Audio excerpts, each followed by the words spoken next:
Hi, I'm IKEA, and for today's video, I want to ramble on for a bit about actually me and the YouTube channel that you're currently watching, as it is the anniversary of it. It is now 2 years there of making videos, although of course, yeah, it's my personal YouTube account, so the account has existed for much longer, but the first real video came out basically 2 years ago on the 11th of February. I made it on the 10th of February.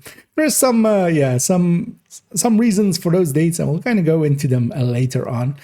But this is then now the 2-year anniversary of it. And for that as well, I put out again, as we did last year, a request for questions, basically. I made a community post where people could reply and gather some questions from there. Also, I reached out to a few people if they had any questions for me. Also, some people solicited their own questions through DMs, which, yeah, is fine. And we'll answer a bunch of them. We'll go through the questions here, definitely. We'll go through a few other ones that I got miscellaneously. And it's going to basically be kind of a little bit of story time, kind of answering some questions. Some are about the game, some are about me, some are about just random stuff. And yeah, we'll just try to have some fun with it.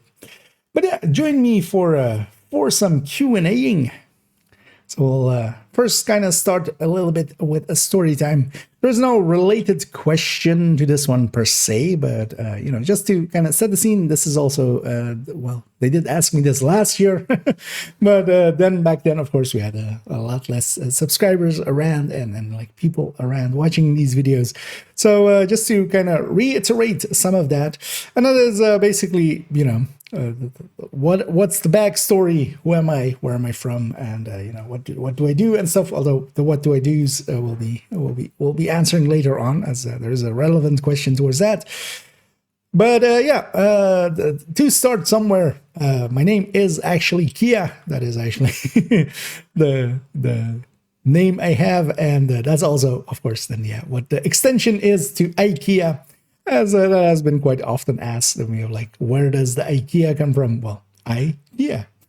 Very, very simple, and yeah, it is actually just as simple as that. And of course, it is kind of a wordplay on also about IKEA, the furniture store, but also even like having something like iPad, you know, the small I in front of a name or something. So yeah, it was a play on a bunch of those things, and it kind of stuck around, and it kind of works for me because my actual name is in there, so I don't even really kind of have to, you know, respond to a name that isn't mine or such. It's just, you know, when somebody goes IKEA, the Kia is in there, so I'm used to noticing that anyway. And yeah, I reside in the Netherlands, as I have. None of this is actually like new information. I'm somewhat open about the who's and what's and such, and quite often comes up in questions and such on stream. And yeah, I do reside in the Netherlands. I wasn't born here. I was born in Iran, in Tehran, a long time ago. That is also what my, well, like where I originated from.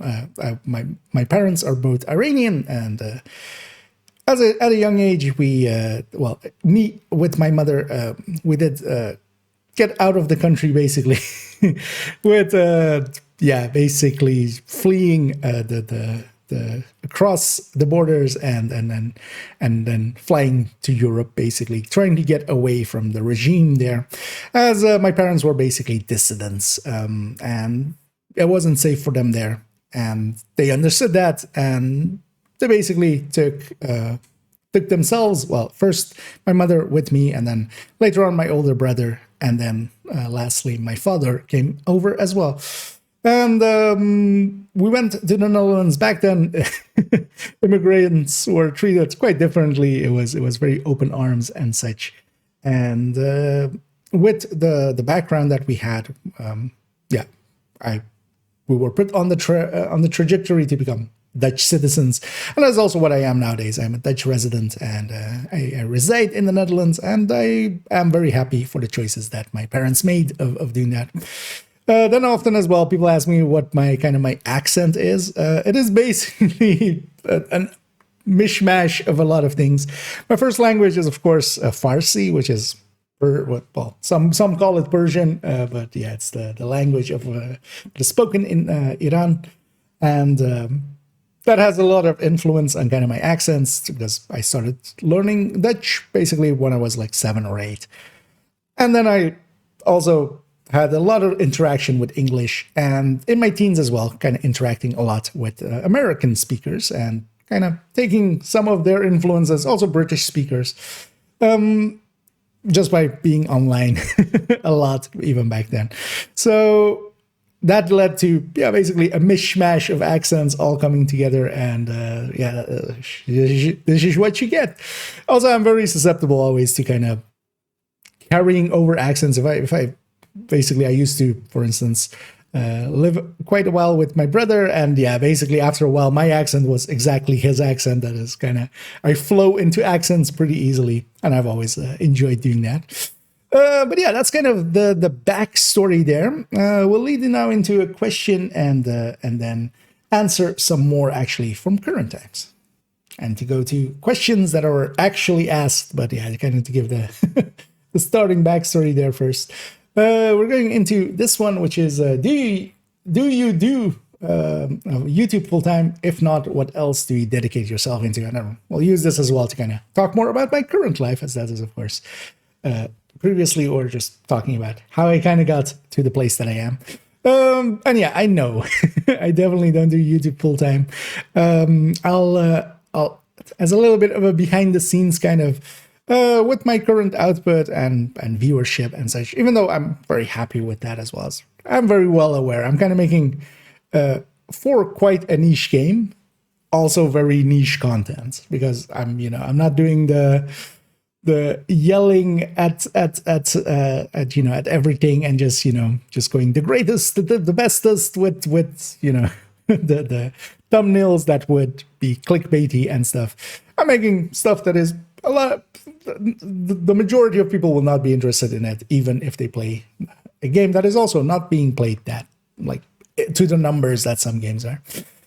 But with that, even I'm very happy with my numbers and stuff. But that does mean that that is not, in no way is that close enough to be financially viable as its own thing. But also that was never the goal for me either. I'm not going into this going like, I want to be a YouTuber.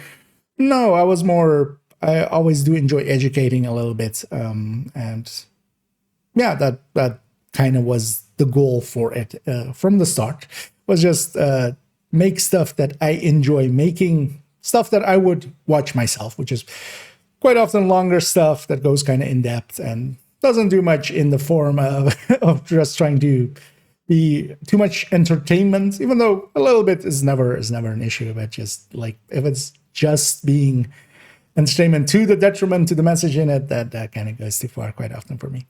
But yeah, I was just trying to make basically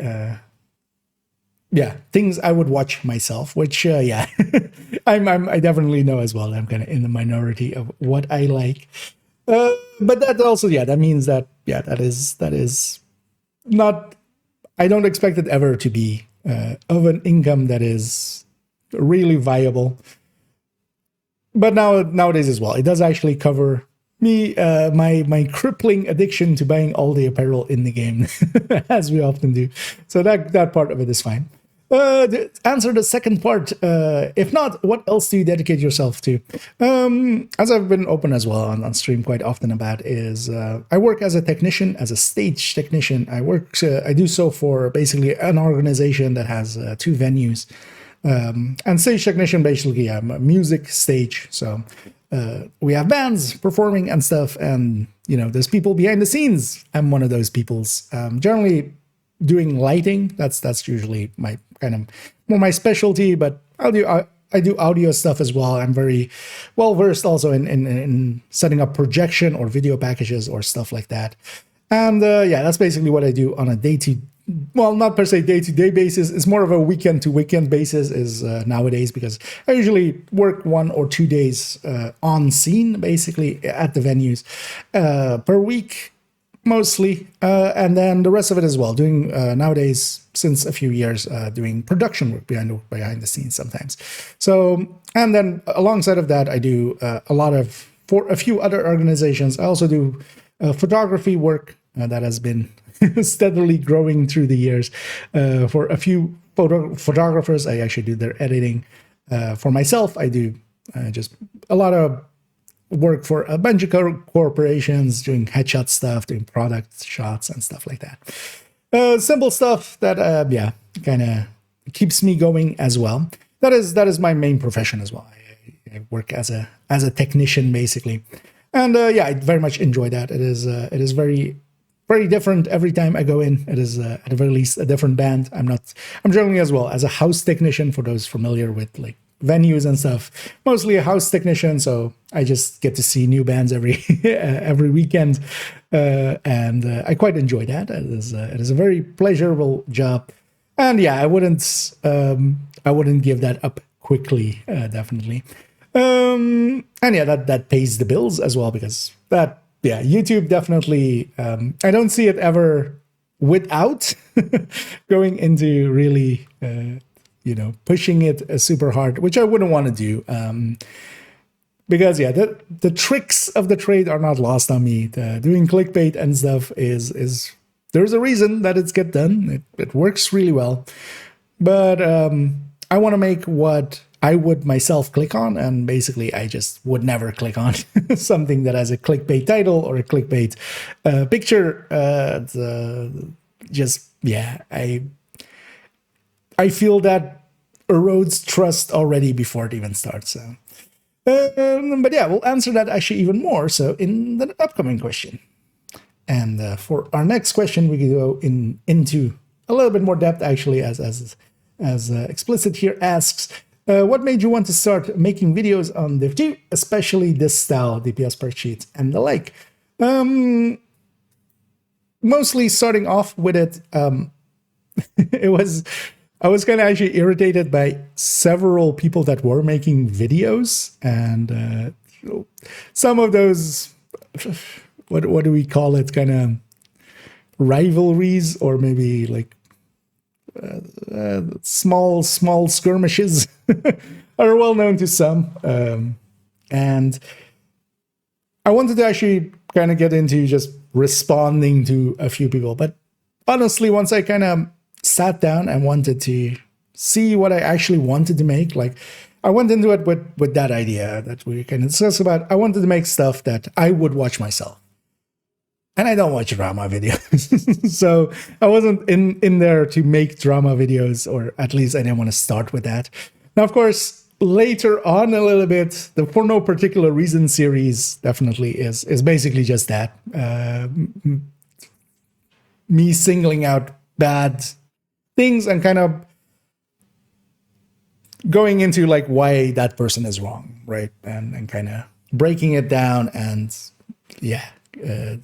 going for some drama actually. But that didn't come until much later. I didn't want to start with that. I did actually, that did motivate me originally, but that didn't actually in the end become my goal. And one of the things was, there was so much bad stuff on YouTube. Even there were, of course, a few rays of light here and there with several people, but most of it was just horrendous. And YouTube still to this day, for a lot of more the veterans of Division, will have kind of a we don't go there. it's a hellhole. Don't send people there. So I kind of tried to, I was like, what, maybe I can change that. I enjoy YouTube. I have YouTube. Generally, that is my main source of entertainment. If I'm not playing video games or something, I have basically something on YouTube on the background. So, and then the style of it was mostly as well coming from what would I watch. And for instance, one of the people that definitely kind of gave this style, although I stole / took inspiration from a lot of people. One of those is definitely one person that we'll bring up here is this guy named Quickie Baby. We kind of go into any of his videos, and as you can see, I even recently have watched some of his stuff. Although, of course, not as in depth. The haven't been keeping up with it as this. He's Worlds of Tanks creator. But if we kind of go, let's say, into an tank preview here. Hi everyone, it's Quickie Baby. And yeah, even that intro. But yeah, if we kind of go and look at that, you know, the similarities should be definitely there. This person as well is very much into, going through setting everything up and making it apparent why the choice is getting made, and then he takes it into gameplay like a certain IKEA does. And his style has always, even though that I basically wasn't playing World of Tanks that much anymore anyway, I still sometimes watch, or well, at this point, basically not at all. I still watch him from time to time, and I definitely took a lot of inspiration from him and several others like him. But yeah, definitely one to call out. And then, for instance, as well, other people that I do watch, although actually I haven't watched much of his more recent work, but yeah, definitely more in his older stuff. I was keeping up well, and this should be obvious as the inspiration for how I do my thumbnails. For instance, this is Perun, who does basically military analysis, which is like a very niche thing to go into. But as you can see, there's actually there is an audience for it. And it goes into hour-long things, kind of like a certain person. Also, most of his stuff is quite in-depth and, kind of covers a lot of stuff. And that's the kind of people that I was watching, definitely at the time especially, and still to this day. And those influences were just like, okay, I'll take a little bit of this, a little bit of that. I'll steal / be influenced by a lot of that. And that was also the core of it. I didn't want to make something that I myself would not consume, basically. But that's all, at the end of the day, that's what it also is. It is, consuming a product. I would want my product to kind of, reflect on me in a way that I would be proud of. And so far, so good, I feel. That's also why I don't per se do clickbait titles. I don't do, we don't do cleavage on on the thumbnails and stuff. We don't put AI pictures there just to entice people, and that will also likely be the way that I go forward. To me, it's still the main core of it is would I watch my own content? And there has been times as well where I've made something and I was like, nah, this isn't good enough, or some of the older stuff, because I did some like let's play like stuff early on. I've kept one of them, which is going through New York. Some of the others I've removed. They were just weren't up to what I would consider worthwhile keeping. So yeah, that's kind of the history of there. But there's definitely been a lot of influences on there, and definitely, made it be what it is nowadays. And going to the next question, we have here Korean He-Man asking, what keeps you coming back to the game? I have not seen you do much legendaries or raid. Is that by choice or keeping audience in mind? What else are you playing nowadays? And then they thank me.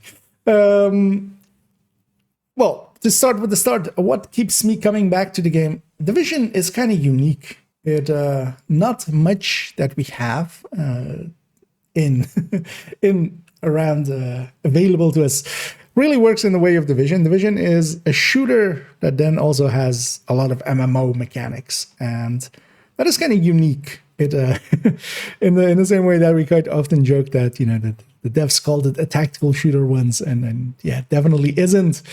Division. Well, a lot of games try to do similar things. None of them, for me at least, scratches the same itch. One of the things as well, I prefer a lot more third-person shooters than I do first-person shooters. That's always been a thing that I've just, I've leaned much more that way. And for instance, Destiny then kind of, becomes, to me, lesser than Division, at least for me, to play. And the few that have kind of tried to do similar things, most of them haven't, at least for me, kind of hit the right spot. Things like Remnant, things like Outriders, things like The First Descendant. None of them kind of scratched the same itch or had things that I kind of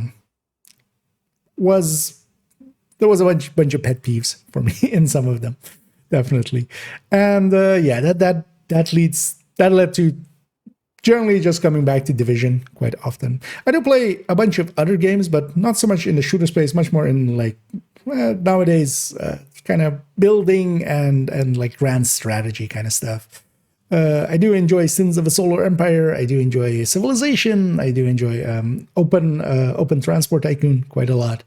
Together with a few games that are kind of similar-ish, at least third-person-y. For instance, Mountain Blade has been a game that, especially Warband, that I've come back to quite often. And then as well, as to what, because they're also asking specifically about why I don't do too much of legendaries or raids. I've gotten kind of out of raids. I would need kind of a refresher, and I might actually do that. And one of the things that I had in mind as well, and I will kind of half spoil it here, but I was considering actually taking my like baby account, which is now also 3K, so it's not that big of a baby anymore, or it is a big baby now. It's almost a toddler. I'm taking that and kind of like, because name-wise, Nokia would not attract as much attention, and try to actually get back into LFGing for raids, being basically kind of announcing myself as a like a first-time carry kind of deal, and then kind of doing some basically hidden camera kind of video, kind of showing how that goes, how that can work in certain ways. And I might likely still do that actually in somewhat the coming days. But yeah, I haven't been raiding much, and that's just because I haven't been raiding in like 2 years. And honestly, at this point, I definitely would need a refresher. I couldn't just step into Dark Hours, especially with some of the strategies that are now there, like Shocking Boomer and stuff. Yeah, I wouldn't per se know them. So I would need to be introduced to them. And I've just been lazy and had other things to do. But I definitely want to get back into raiding. I wouldn't mind actually on second account and my third account. I don't have the raid items there at all. And I would love to have them there. Legendaries is because while I enjoy the gameplay, the minute-to-minute gameplay kind of Division, and that's kind of the thing as well, that kind of brings me back always. I very much enjoy being able to swap builds and kind of have a different play. When I'm in an Eclipse, that's completely different than being on a striker or being a combat medic. Together with that as well, that not being tied to classes, because one of my pet peeves actually is classes in video games. This is very much a thing that just gets put in just to create replayability, but honestly, to me, it just kind of just breeds resentment, actually. So I much prefer systems like Division that are basically classless and just, the builds are the classes, the gear sets are the classes, basically, in Division. But then just reactively playing, just something, even in missions, even on heroic missions that we've done a ton, if you go in with different builds and different other players, it is you have to kind of play reactively continuously. The thing is with legendaries, actually, it's kind of the inverse. We kind of go in with 3 strikers and a foam eclipse. We try to just hit every nail on the head before it actually kind of pops out, because we kind of spawn camp. We try to just avoid the mechanics, avoid letting them get out, and play reactively. We play proactively and just, destroy everything before it really become an issue. That's why while I do legendaries here and there, usually it's mostly the 3 original ones when they're there, and then try to get my exotic components out of those. But yeah, just the gameplay difference to going to legendary, and the same actually for raid. That's also one of the reasons that I've kind of fell out of love with raids and stuff. It is quite often basically doing the same thing over and over again, where when we're just doing heroic missions, if I'm going through it with an Eclipse in this season where there's no regen, doing it maybe with a combat medic, that's quite different of a gameplay than like last season going through it with Eclipse or a striker, or just pestilence build, seeker spam, third drone hybrids. There's a lot of shakeup you can have there, and we could try to have that same shakeup happen on legendaries. On raids is basically unavailable. We kind of have to be in a set way just to get consistent completions through, at least with my knowledge on them and stuff. But yeah, I generally as well just play what I kind of like, and we try to mix it up. And yeah, I definitely would want to get back into raids. And for our next ones, here we have one British Dane asking us, can you list all missions which spawn rogues? And then they go on to, yeah, kind of request it as maybe a thing to make. I could likely actually, if maybe in a voice chat with several other veterans of the game, likely make a full list, because yeah, we've played a lot of missions. For instance, yeah, per mission wise, not all missions have that spots. Basically, they have to be set by the devs. So, for instance, in Grand Washington, it's after the elevator. There is one spot. Can't think of any other ones there, but for instance, in the UA, of course, we have two places, like in the garage area, definitely, or at least two places in the garage area, and then also as a replacement in the billiard room, basically. And so it goes also for a lot of missions. So where's the Capitol? We have the roof. We have the Senate Hall area. I don't think there is actually, yeah, anybody that kind of collated a list of that. And the reason is also kind of simple, because it happens when it happens. And if you need rogues, there is actually a simple trick. We'll also turn this one into a short in due time. Actually, I think one of the shorts that I'm going to make for the next set is definitely going to be one of them. And that's that you can actually spawn them in Summit. If you have any Summit checkpoint that is above 4, so you do need to go 4 or above, basically, you can't do it on floor 1, basically. And any floor, any start that isn't a boss room, so it isn't 10, 20, 30, 40, and so on, you can just keep respawning at the elevator. You just get out of the elevator. If you don't hear rogue agents, you grenade yourself, you come back out of the elevator. Doing that a few times will get you your rogue agents. And that's why, yeah, we haven't ever had a dedicated, we haven't dedicated ourselves to actually collating all of the places where rogues can spawn, because we can make them spawn if we need them. And yeah, those will count, for instance, yeah, for Ridgeway and such, because that's usually where that question, of course, comes in for.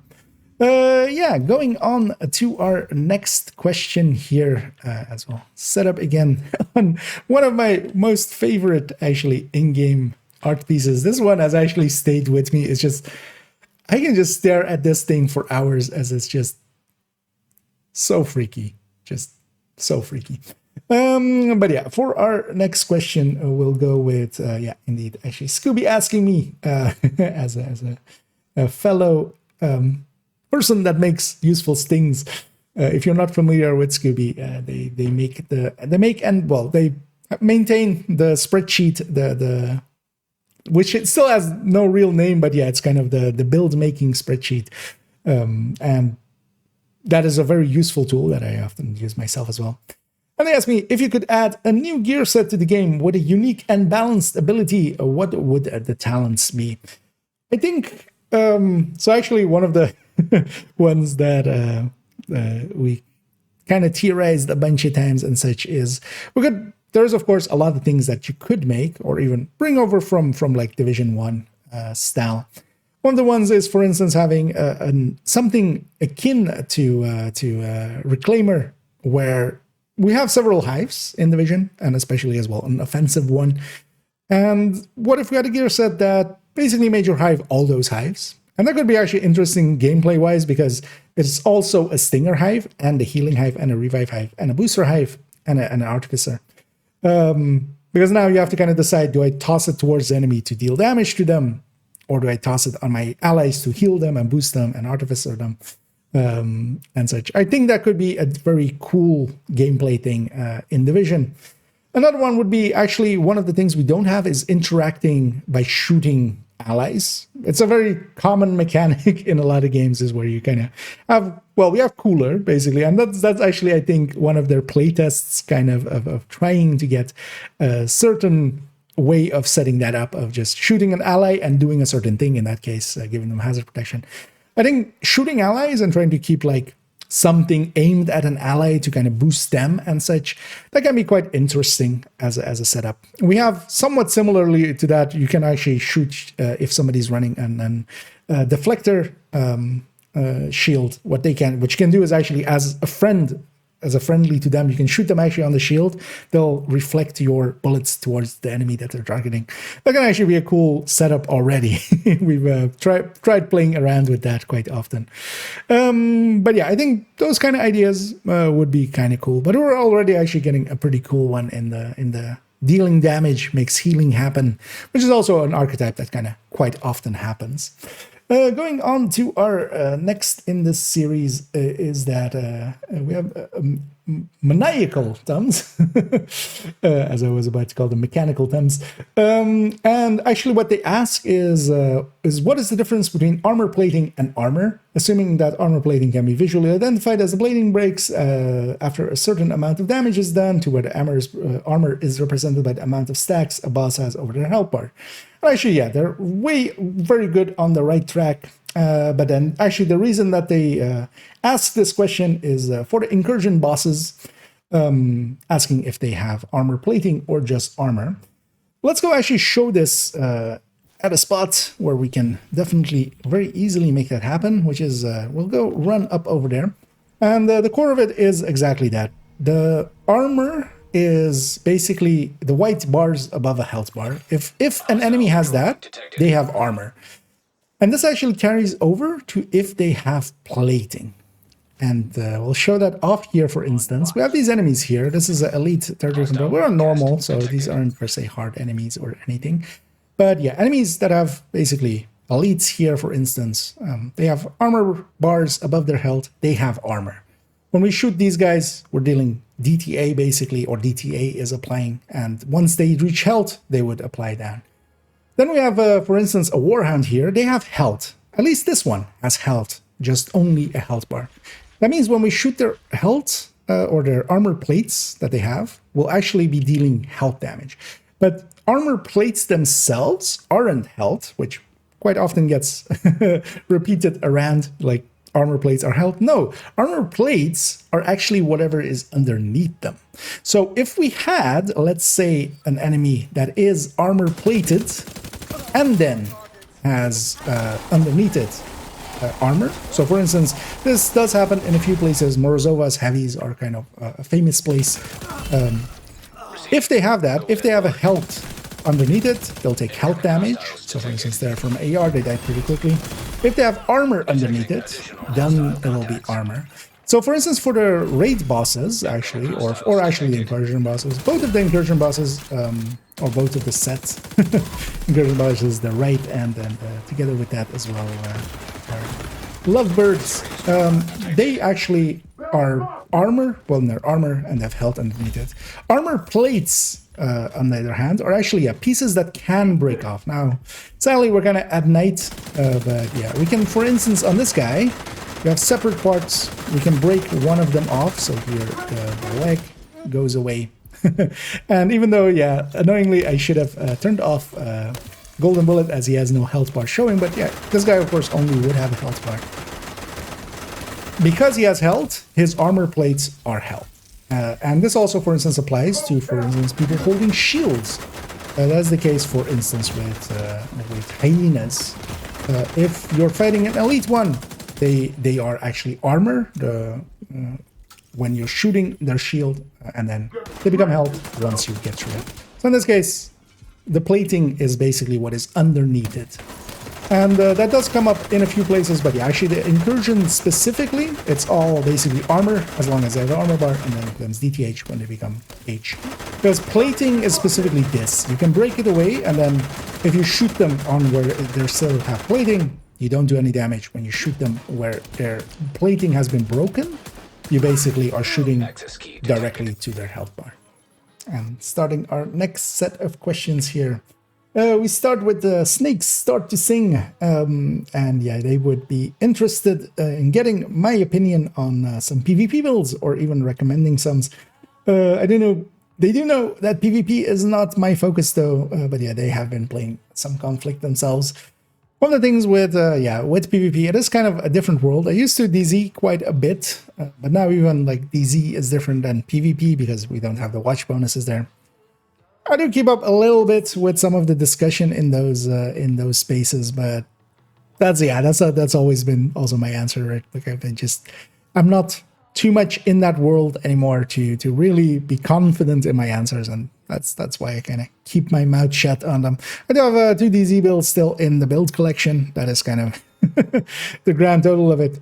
One of the things that I definitely want to do, and that's always the annoyance, is just there is so much I want to do and so little time, of course, because together with raiding, getting back into raiding a little bit, I would love to get back into DZ and as well a little bit into conflict.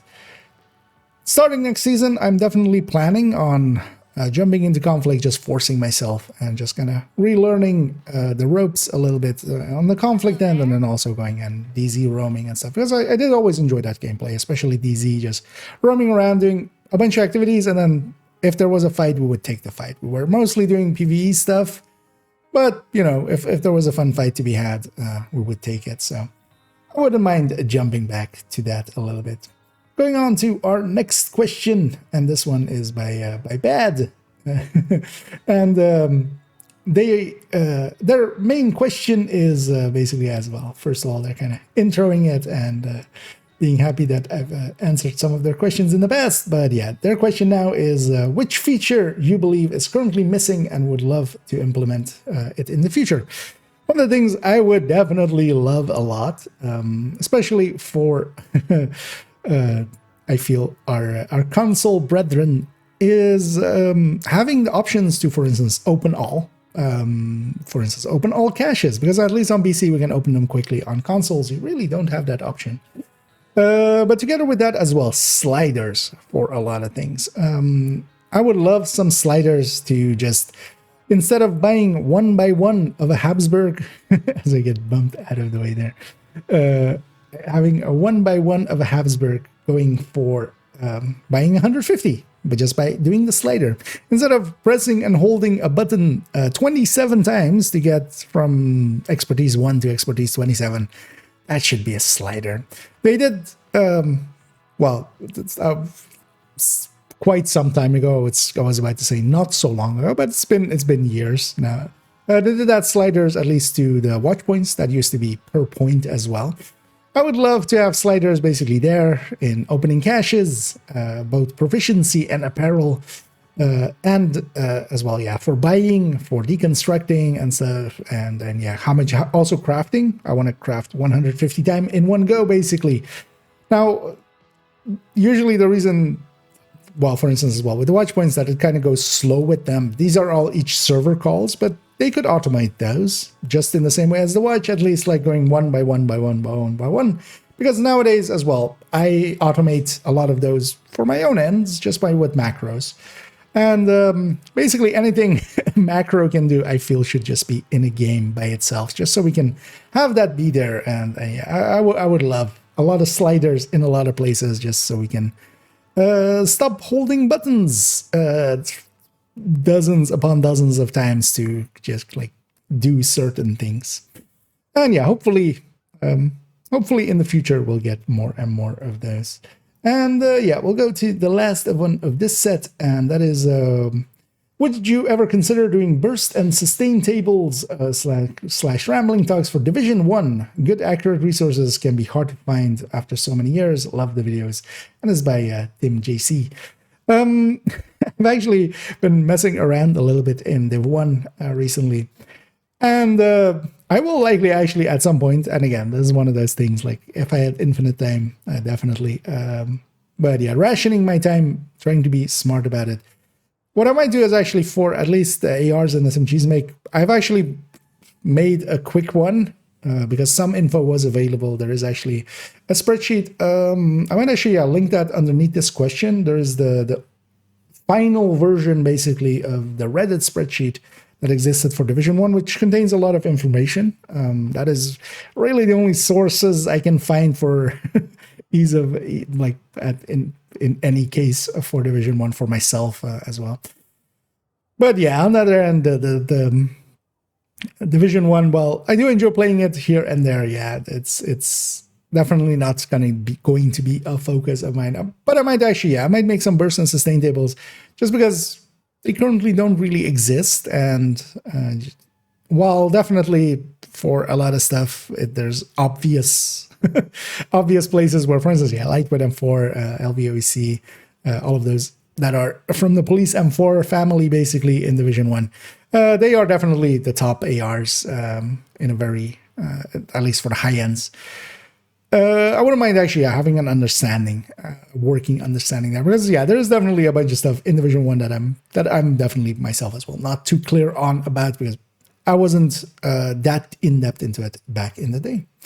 Yeah, let's move on to the next ones. And going on with our next question, we have here from No Refill, and their question is, did you ever have an arcade that you'd visit to play games?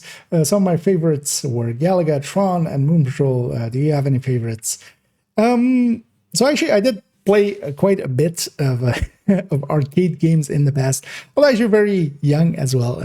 I did have access to basically a home console. Actually, growing up even before I came to the Netherlands in Iran with my dad as well was very much into tech and such, and my brother as well. So very early on, we actually had a Commodore 64. Later on, I had my own NES as well. Always been kind of into gaming. It has always been kind of my love and such. In the Netherlands, actually, there isn't that many fixed arcades the way that I understand from other people's stories, as was in America. Just, there's an arcade around every store, or in every mall or such. That wasn't the case, but there was basically I don't know. Well, it's kind of like a traveling carnival. But those are very common, actually, in Europe. And we call them kermis, which is just, and then once in a while, they go from city to city. So usually in late June, there would be a big one in my city. And yeah, there were several setups of that, of arcades, basically. But these were just basically in like setups that would get moved around and such. I don't remember, spending quite a lot of time in there. Although, a little bit, in my case, a little bit later than Galagas and Trons and such. That was a little bit before my time. I'm not young. I wasn't also, but yeah, I definitely remember playing a lot of, Mortal Kombats and such, and Street Fighters, and several dozen other games. I've been actually quite enjoying. About a year ago, I kind of got back into emulators and such, and revisiting a bunch of older games that I kind of hadn't played in forever, especially some MAME emulations. And it's kind of cool to go like, oh yeah, hey, I have a memory of this when you boot up some of the games where you don't recognize the name at all, and then you kind of find yourself having suddenly a memory come back to you. But yeah, I definitely did enjoy some of those. But yeah, they weren't as prevalent in the Netherlands as they are in other places. But also as well, I basically had a SNES when it was contemporary, and also a Super Nintendo afterwards, and so on and so on, and then later on into PlayStation and Xboxes, and then to PC. So yeah, I mostly actually, as the introvert that I am, I enjoyed them better at home. Moving on to our next one here is from SFO Eric, and what they're asking basically is any advice you can give to hardcore mode players looking to add diversity to their build collection would be appreciated. And yeah, overall, one of the things with hardcore that I quite enjoy is that you can actually, as a mode, of course, it is kind of dangerous to kind of go for dangerous things, like not the top metas, but that can also kind of be fun because that, if you're not just running a full strikers at all time, it adds to the tension quite a bit. I've been enjoying, especially headhunting with on hardcores quite often, where you are kind of squishy, so that can be a downside. My tried and true tested setup that I go for it with there is basically the striker tech tank, but then without the artificer. So basically not a tech tank, because kind of need the revive hive there. There is just moments when combat will happen, and kind of like we're getting into the game as well here, where yeah, suddenly you get assaulted by something that you're not expecting, and you just have to deal with it for a second. And yeah, you do need that revive hive. So I end up actually running basically a striker tech tank, but then instead of the artificer, a revive hive, and then sometimes as well just gunner instead of technician. Going out from there, yeah, that kind of becomes sometimes OD to have the ability to deal with the directives a little bit. I haven't been playing much in group settings in when it comes to hardcore, so I think in a group setting you can diversify a lot more, because if somebody is kind of the red build in there, other people can go other things and kind of support that. But yeah, I haven't played around that much. One of the things I have been thinking of doing is definitely, and that's definitely going to happen. It might take a while though, because yeah, priority of things. I'm going to add a hardcore recommended folder to the build collection in the same way that we have like a striker recommended and stuff. At first, just adding a few builds, basically. Yeah, that striker that we kind of talked about for reanimated specifically, running a full blue hotshot with also blue court Habsburg pieces, because you don't have to record them, so it's actually easy to get them. That works actually really well for reanimated, for instance, with it. But yeah, there's definitely, yeah, you can play around there, but yeah, it's extra dangerous, but that's also sometimes the fun. I do actually enjoy that a little bit about it. Going to our last question here of this set is from Hunter UK, and yeah, a little bit of misspellings there, but we'll forgive him for that. As yeah, this is from just the Twitch chat, so they likely weren't expecting it to pop up on screen. But is there a unicorn piece of gear that you have always wanted, but never got? There is actually a few. I have a lot of the unicorns, things like, for instance, yeah, the Habsburg pieces, I do have that on second account. I don't have that actually on first account because I don't have watch halts on the main account. So trying to get those pieces without watch halts and not having like infinite resources to basically put towards them, I just have never tried it. But on second account, I do have watch halts, and there, for instance, I went for them. Same for the 511 backpack, for instance, which technically is a super unicorn. I do have other rare things as well, like a purple orbit that you can't really kind of get anymore. Things like a purple O'Carroll, for instance, as well. Although those are easier to get nowadays. But together with that as well, yeah, Enforcer, you know, most of the unicorn pieces that you would like. There are some standouts that are missing, though. One of them is, in fact, actually the Adrestia with Detox and Determined, as you would want it. The Adrestia, you can actually get it if you hide your nemesis every time you go through title. You can actually get an Adrestia. One of the interesting things with it is being a quest item. It is actually you cannot recalibrate it. So you get what you get. You can optimize it. You can't recalibrate it. So it has to drop with Detox and Determined if you want that. And of course, in previous season, actually, I did make a pretty big attempt to get it, because back then as well, the SR1 that it's based on, it was the top weapon. It no longer is, but I still would love one. And yeah, here and there, whenever we do some titles, I do hide my nemesis and try to get one. The important thing as well, if you're interested in getting it yourself, if it does drop and it doesn't have the stats that you want, you basically just leave it on the floor and just move on. If you were to pick it up, it is a special item. You cannot sell it. You cannot. Well, you can deconstruct it, but once that's the thing, of course, with it, the game wants you to deconstruct it. When you deconstruct it, you get the piece. If you were to get that the scope, basically you would have to redo all of the strongholds when they come around, and then you can make an MSS to get that item out. Because once you have that item, the Adrestia doesn't drop again. So you basically leave it on the ground unless it is the one that you need. And there are players that do have it, and I'm very envious of them. Outside of that, though, not many items actually come to mind. I'm always farming for items or items that I currently don't have. I basically, well, for instance, here I have a shopping list, although, well, likely not readable. But yeah, I'm looking for an UAC, a few MG5s. I need to get one more bighorn for a build on a character. For instance, stuff like that, but nothing that is out of reach. I'll get those. And yeah, for our next set of 3, we'll go here with, first of all, a game question by Lampros here. And this one, definitely, I know a lot of people don't know well. It's also poorly explained, annoyingly. And that is, they ask, how does skill efficiency work? As yes, we're getting also next season a gear set that will add some of that in. And of course, we can get some from Empress, and we can get some from Memento as well on this. And what skill efficiency is that basically it is in the same way that, like, for instance, weapon handling is accuracy, stability, reload speed, and swap speed. And every point that you get into that is 1 point into all of those categories. The same is true for skill efficiency, but then for the yellow stats.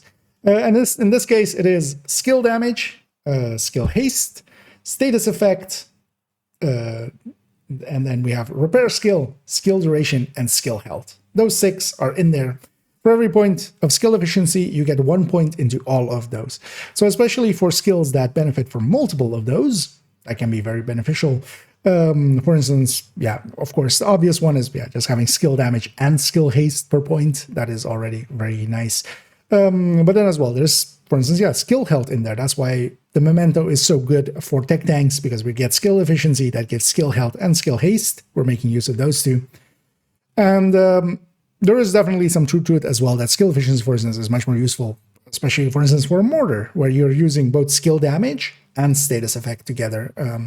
Than it is, for instance, for just a turret drone build. There you could have just skill damage, because you're not per se, the duration is nice, the health is nice, but you're not making use per se of the status effects there. But skill efficiency is basically that. It's the equivalent of kind of like weapon handling, but then also includes some of the damaging side. So it does increase the damage, and that's also why we do go for that stat, especially if we're making use of multiple parts of it. Going on to our next one, we have here Cole Fries asking about my PFE, basically, and also what is the character on your channel profile pic? And this is quite often asked question, and some people do recognize it as well here and there, and that's also why I have it. It is from Phantasy Star Online 2, which is a very old game, and honestly, there's actually a lot of overlap between that game and Division. It was also 4-player based, basically. There was hubs where we would kind of get together, and then you would go on to missions, basically, together with 4 players. It was a third-person shooter. There was multiple classes in there. That's also what that is. There was it is a rack cast, and that was the basically there were multiple species in there, humans, some robots, this one being the robot, and then that was the cast. And then you had melee, basically melee classes, ranged classes. The Ra is the ranged classes. So that was kind of the character as well that I, in that style that I used to run in that game. And I would love to actually do an kind of a look back video at some point, and I might, well, again, time permitting here or there, we might actually try to emulate some of that game and kind of maybe show it a little. There's definitely, I didn't realize it till much later, but there's definitely a like kind of prototype Division parts are in there, and I would be curious to, if it ever presents itself, to ask some of the devs some questions. I might ask them. Was this an influence? Was this known to you guys? Because definitely in parts it kind of overlaps, and it's kind of interesting that game design wise there's a lot of language shared between them. Going on to this last one here, we have the question here by Emtis. Asked in the chat, and what do you think about the future of the Division games, and what would be your perfect The Division game? Like location, new things, and features like skills, gear, or maybe even stuff like playing as a rogue agent or hunter. And of course, we're going to go very broad here. It is, what will we want? Everything. When do we want it? Now. We get, location-wise and such, I feel there's always, of course, to start off with the easy one out of those, actually, is I wouldn't per se care, as long as it's somewhere interesting, somewhere where they can have a lot of visual things. Like, for instance, here in DC, we have a lot of visually interesting buildings, locations, and for instance as well, what we were using here in the background, some art installations that they took over, or some wall paintings. Having it be set, especially, well, city-wise, I would prefer a city style as urban areas to explore. That would be, to me, much more of a division game than, let's say, where, for instance, Wildlands or, well, Ghost Recons basically have more like open plains and such to fight in. Some urban setting, several, well, I'm not too familiar with US cities. And yeah, sometimes also comes up, people go like, maybe some, let's say Paris or London or such. And then, of course, the thing is like, oh, but Division is an American thing, so why would they be there? I think story-wise, you could make that make sense, because you could just go, this foreign government has asked us for help, and we're going to help. You can always write around this kind of things. But yeah, I would definitely think it would be an American city just to avoid those questions at all. Like, if you go to, let's say, a London or a Paris or something like that, you have to explain why they are there, and stuff would have to, be in place for that. If it's just an American city, you just, it's just another Division. What I would love for more Division is actually, that they do keep kind of the core that they have here in Division 2, which already also existed in Division 1, but to me is much more refined into, especially, for instance, the shooting going from 1 to 2. Well, I can definitely see the side, for instance, that kind of prefers the shooting in Division 1. The shooting in Division 2 is kind of just more of a mini game that you kind of keep half an eye on. You don't have to reactively recoil compensate, basically. The recoil is very consistent, so you basically just have to get that consistency and get the muscle memory in. And then you can basically let that just be muscle memory, dealing with that. Together with that, yeah, always keeping skills and such, not putting in classes. As I kind of talked about earlier, I'm not a fan of classes. I feel they are generally just there to make it so that you have very limited play, and then that if you want more, you have to kind of do replayability. And that always irks me with a lot of games, all the way from Diablos and such, because I would want to experience some of the other things at endgame. But to go through the game again to that extent to get to that end game, quite often I'm up for it once or twice. But yeah, for instance, in Diablo 3, I never got past like doing it twice, and I would have loved to see some of the other classes as well. And together with that, yeah, keeping the kind of like the gear system as they have now, and then just more of the same, basically, in a new setting. For me, by itself, even keeping Division 2 and just expanding on it would be a perfectly fine thing. But of course, actually, at this point, one of the things that, because there is that sentiment always, why don't they just expand on the current game? Same for instance, some of the MMOs and such is, and that's, unless you have that original team kind of there, the way that, like, for instance, WoW or EVE or something has there. And I don't mean original as in the people, but the knowledge base that you need for that. That can do fine. But as we're already experiencing here, a lot of people that are now working on the Division 2 don't really know what the original people that made Division 2 kind of did to get some of the stuff working. And because of that, you're kind of, yeah, you have to either re-engineer a bunch of stuff or just leave the stuff broken, as we kind of experience. So going to a fresh start can be beneficial in that way, just as well will be a great reset to everybody. And I'm not per se against that. I do think, though, that whenever that happens, there'll be a big rumble going around the community of like, we have to restart and such. But at least with a new game, that could be definitely viable. But yeah, what I would love is kind of, it's hard to explain. More of the same, but also better. But what is better, what is better to me is not per se better to others. What I hope, though, that, yeah, they do keep the core of it there. The minute-to-minute of Division is definitely the thing that kind of keeps me going. And then on top of that, having build diversity without having, classes and such. That I very much enjoy that. And for our last little set of questions here, we'll go first with Alexander W's here asking, what do you think of making and deleting mule accounts to rush expertise, for example? As we're kind of in the chat, kind of talking about some Watch Alton.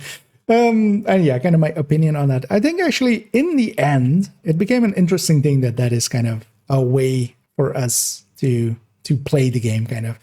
watch alts as they kind of first originated, once we kind of had the watch point system and such, it became kind of clear that the account is sharing the account SHC level, basically, of course, across all of the normal characters. So not the hardcores have their own SHC level. And that meant that, you could make a character, delete them, you would, spend their watch points, delete them, and then, you could make a new one and have those watch points again. That in the start of it was actually very early on we found that out. But there wasn't really anything to use. There wasn't anything too useful there for that. Because keep in mind that, for instance, even at the very start when SHC level came in, optimization wasn't actually in the game yet. We did have recalibration, but we didn't need that much resources for that. Once optimization kind of came in and we kind of realized, we can use this for the resources for optimization through the blueprint system, it kind of became clear that, that was a pretty good way to go. And then that extended, of course, kind of then into, having expertise also be that. One of the things that I was kind of sad about once expertise kind of got announced was that it didn't use any of the newer or a new currency system or something for it.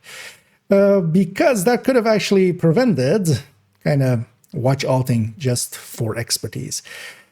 Because if it was resources that we couldn't just get by just spending watch points, then also maybe they could have brought the costs down by quite a bit. Because now one of the things is the cost can stay what it is because people will watch out for it anyway. But on the other hand as well, just the mechanic of watch alting, I actually kind of enjoy. And I think for a lot of people, it kind of depends. Because anything that you do too much, if you eat steak, if you like steak, first of all, if you're not vegetarian and you like steak, and, if you eat steak every day, that's still, after a while, it loses its luster and, you suddenly dislike steak now. Same is true for watch alt. So for instance, in my case, I quite enjoyed actually that mechanic, and especially in the past going through WONI. We would usually do it in a group setting. We would usually have one person carrying others. We would just be basically chatting it up as we went through the game, and I kind of had some fun that way amongst ourselves, where we were kind of doing a chore, basically, right?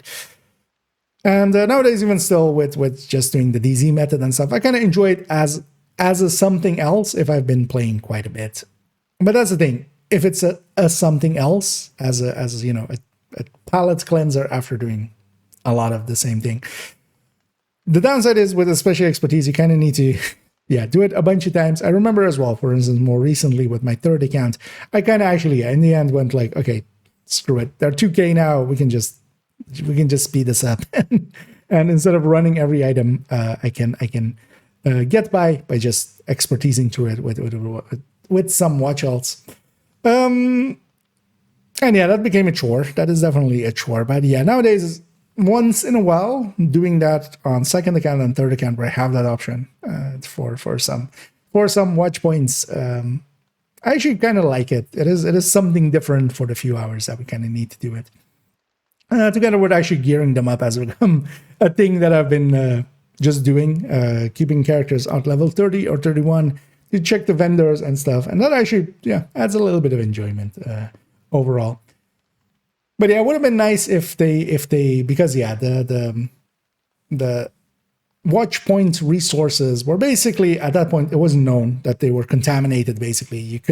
They shouldn't have used them for other systems, but in the end they did. And is it horrendous? No, but it would have been nicer. Nowadays, we're getting at least XP events for expertise that will allow people to catch up. Because keep in mind as well, watch alts aren't per se required for that. Because actually, on my main account, all the way back, it took me quite a while. A lot of people around my watch level got done a lot quicker because they would watch alt it. Because back then I was like maybe 10K or something. But I actually did the full grind, basically just on the characters. I did put resources into it, but not from the watch, just whatever I picked up, whenever my protective fabrics and receiver components was full, I would dump that into it. And, whenever I was too full on some resources, I would dump that into it. But I wouldn't per se spend watch points on it. But I got there in the end. Took me a while, though, and definitely was one of the longer grinds. Moving on to this one, and that is, would I prefer the snow weather effects from Division 1? And actually, it's very apt that, yeah, we're getting some sandstorm a little bit here in the background as this question comes up. One of the things is, especially with Division 1, going back to it now as well, one of the things actually for myself kind of turned me off on it, and does come up sometimes as well as yeah, a lot of people do prefer the visual style of Division 1. I'm actually on the other side of the fence, kind of. I'm not even on the fence of it. And that is that to me, I don't have any kind of reverence for snow. I feel a lot of people have, child memories of, it's Christmas, it's snowing, you associate snow with happiness and stuff. It's not that I don't associate snow with happiness, but yeah, basically me growing up in the Netherlands, it doesn't snow around those times. Basically, it snows much later in the year usually. And what to me is always annoying, kind of, is there is a lot of white. Basically, when you're running around, most of your monitor is basically grays when you're in Division 1. And this actually does cause some eye strain. As somebody who really likes dark mode on everything, I kind of dislike it, actually. I would much more prefer to have basically not have gray be that, like, yeah, that much coming from the monitor. Of course, it's a minor issue because a lot also takes, indoors and stuff. So you can always bypass it a little bit. But personally, actually, I prefer Division 2's visuals. They go a lot more with colors. There's a lot more green. There's a lot more, it's a lot less gray than Division 1. But that was of course, kind of part of the atmosphere of Division 1 as well. Division 1 was much more about, it's just after the apocalypse, we're trying to survive. Division 2 is much more about rebuilding. And, it's coming back from the brink and such. We'll go to our last question here. I don't actually have it. We're not going to pull it up on the screen because, yeah, this person DM'd me it. I'm not sure if they want to actually be shown on screen. Also, it's basically a paragraph, so I'm going to paraphrase it because the question is kind of in there. And that is that basically what is, as they went through several interactions that are kind of weird about the game. And they asked me basically, what do I consider the weirdest interaction in the game? And what is kind of the weirdest thing in the game, in my opinion. Now, actually, one of the more recent ones is actually going to be likely my answer here, and that is that, for instance, yeah, specialization weapons and how they deal with them. Because, yeah, as recently did a video about, was that specialization weapons don't have a level, turns out. We actually generally didn't really care how specialization weapons worked in the past because we could always... we could calculate off of the shot that we did with them and then kind of take that out. But if we were going to go from a base number, apparently nobody really had stepped in that pile of, manure on the floor and gotten it all over their shoes and then had to go get interested in it. But yeah, recently we figured out that at least for the minigun and the TAC 50, we kind of have a formula now. And that is that basically there's a hidden multiplier in them, built into them, a self-multiplicative multiplier, the third one in this game that we found so far. And that is because the TAC 50 and, well, all of the specialization weapons actually don't have a level. They don't go up in level, but actually as your character goes up in level, they get this hidden multiplier added to them. Their base actually stays the same at 30 as it does at level 40. But then it is basically your weapon, or, well, whatever multiplier is applying to them, and then there's a hidden multiplier on top of that. And actually, this has been one of the mysteries that I've been kind of working on more recently.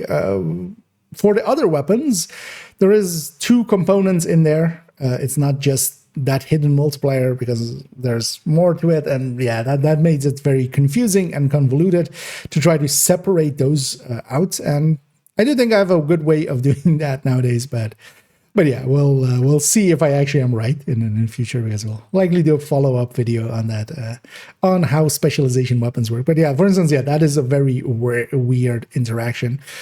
But there's dozens, actually, in the same way that, yeah, kind of trying to figure out and more so also remember what all of the interactions are.